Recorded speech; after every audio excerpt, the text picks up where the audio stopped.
मुंबई पोलिसांना निनावी फोन आलेला आहे। हॉटेल ताज आणि विमानतळावर बॉम्ब ठेवल्याची धमकी देण्यात आलेली आहे। धमकीनंतर पोलिसांनी दोन्ही ठिकाणांवर जाऊन पाहणी केली। पोलिसांना कोणतीही गोष्ट संशयास्पद आढळलेली नाहीये।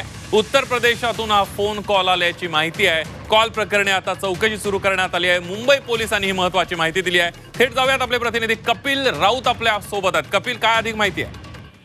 नक्की काही तासापूर्वी हा पोलीस कंट्रोल रूमला फोन आला तो मुंबई पोलीस कंट्रोल रूमला आणि ताज हॉटेल आणि एअरपोर्ट या ठिकाणी बॉम्ब ठेवल्याचं त्यांना सांगण्यात आलं होतं। त्या अनुषंगाने त्या दोन्ही जागांची तपासणी करण्यात आली आहे। तिथे कोणतीही संशयास्पद गोष्ट आढळलेली नाहीये, परंतु हा फोन कुठून आलाय ह्याची चौकशी मात्र पोलीस करत आहे। प्राथमिक माहिती समोर येते की उत्तर प्रदेशमधून हा फोन आलेला आहे। आता हा फोन कोणी केला ह्याच्या पाठीमागचं कारण काय आहे, त्याचा काय उद्देश होता, कोणती कंपनी किंवा गँग तर नाही ना, या सर्व गोष्टी आता तपास पोलीस करत आहे आणि यासाठी एक स्पेशल तुकडी ही नेमण्यात येणार आहे।